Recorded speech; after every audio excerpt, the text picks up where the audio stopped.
Hi guys, my name is Johan from restoration.bike, and in this video I'm going to explain how to pick the right bicycle gear ratios. If you like the video, give it a thumbs up and subscribe to the channel. I also have a Facebook group for like-minded people who are into bike restorations, and you're welcome to join that group with the help of the link in the description below. There are a number of reasons why you would want to change your bicycle gear ratio.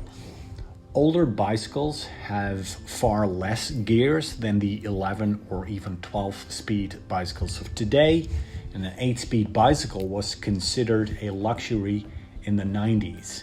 It also meant that not riding the gear you would like was commonplace, as the jumps between gears could be too great to fit the cadence you would like. A specific gear would either feel too light or too heavy.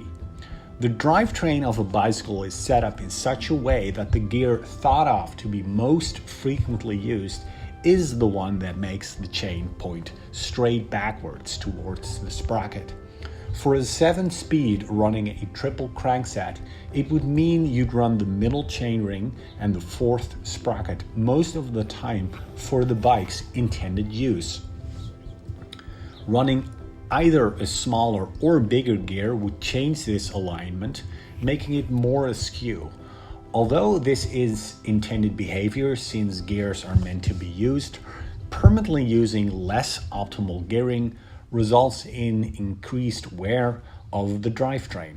Since I live in the Netherlands, which is mostly flat, and I use mountain bike gearing for road use predominantly, I find myself using the upper ratio of the sprocket. Besides the skewed chain, it also leads to use of the tiniest sprockets applying the same amount of wear on a smaller amount of teeth. This also leads to increased wear. And for my 9-speed Cannondale Killer V, there's a noticeable difference between gear 7 to 9 versus gear 1 to 5, which are basically never used. Bicycle gear ratios guide us in determining what drivetrain setup is best suited for our riding style. It enables us to minimize drivetrain wear, minimize running out of gears for a single chainring and needing to shift the front derailleur, and improving efficient pedaling by achieving optimal cadence. A gear ratio is calculated by dividing the amount of teeth from the front chainring by the amount of teeth from a sprocket. I left out the numbers for a granny ring around 22 teeth and started with a 29 chainring. This was the smallest chainring on my Super V, and this in turn leads to the following table.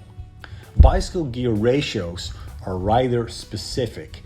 Different riders have different bike types, different preferred cadences, and different rider environments, flat versus hilly, road versus off-road. And based on these variables, you can determine your preferred bicycle gear ratios.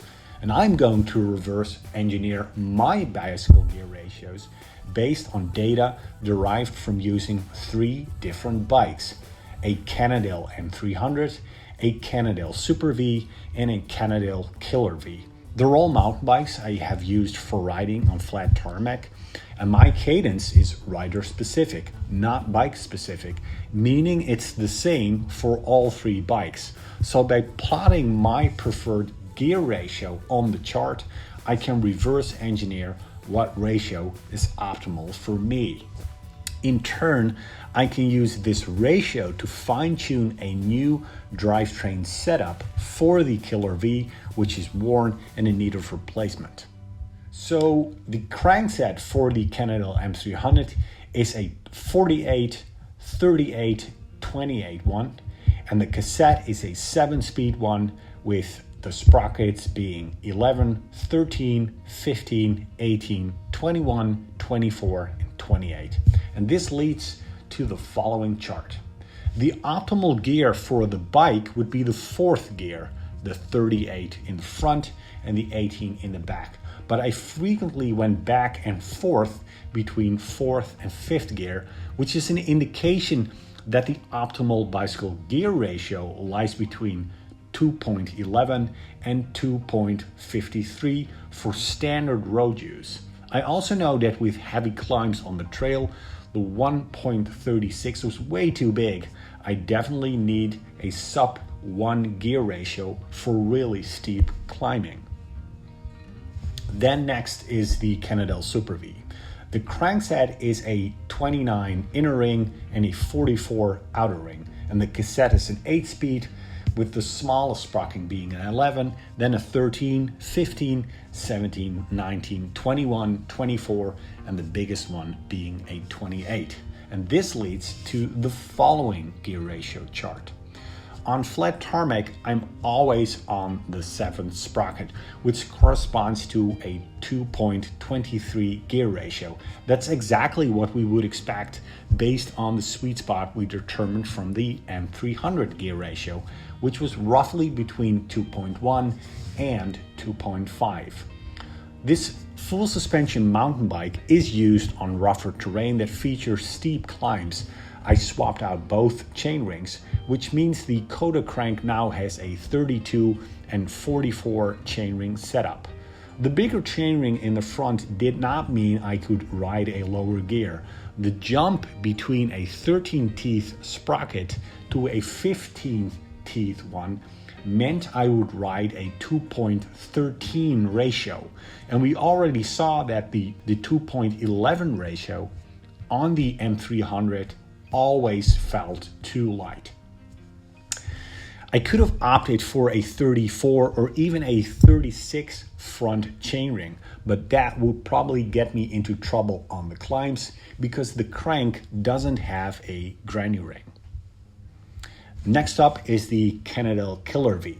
The Cannondale Killer V has a crankset ranging from a 44 on the outer as the outer ring, a 32 as the middle, and a 22 as the inner ring.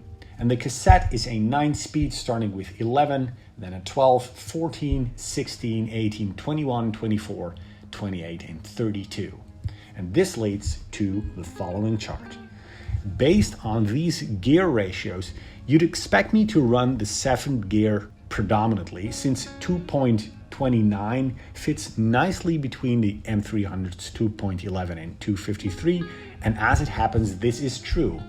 If I'm warmed up, I pick the 32 front chainring and a 12 gear sprocket for a 2.67 ratio, but oftentimes go to the big ring for a 244 and 275 ratio as well. As you can clearly see, for road use of this bike, I'm always in the upper range of gears.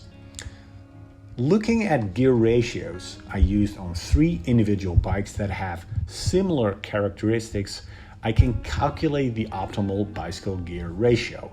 You take the gear ratios of the upper and lower gear most often used and divide it by 2. If you add another bike, your division needs to be doubled. Since I can use 3 bikes, my calculation looks like this. Or like this. The 2.41 gear ratio absolutely makes sense looking back each bicycle's chart and how I use the gears. So I'm looking to replace the entire drivetrain setup for the Cannondale Killer V, and 2.41 represents a gear ratio most often used between these bikes and belonging to my preferred cadence. Now we need to find a drivetrain setup where, with the help of the bicycle gear ratio chart, where the 5th or middle gear of the 9-speed is closest to my preferred ratio of 2.41. It means the most often used gear will allow for the widest range of gears for my type of riding, the least amount of chain skewing and drivetrain wear, and the lowest frequency of chain ring shifting. I cannot achieve this with the cassette alone. I also need the front chainring to move up in the amount of teeth.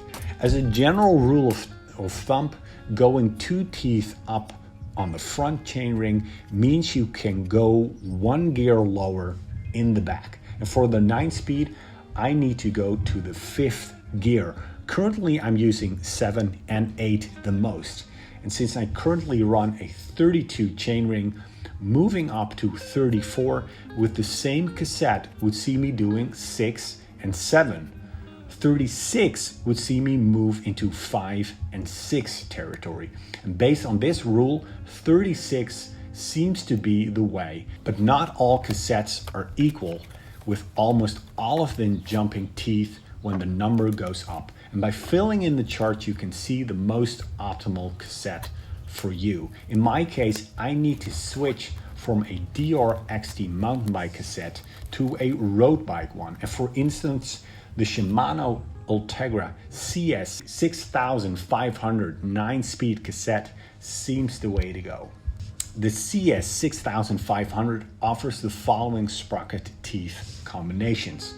The 15 teeth sprocket in combination with a 36 chainring leads to a 2.40 gear ratio, which is just about perfect. Cassettes starting with 12, 13 and 14 can all be scrubbed because the 15 teeth is in 4th, 3rd or 2nd place, which is not what I want.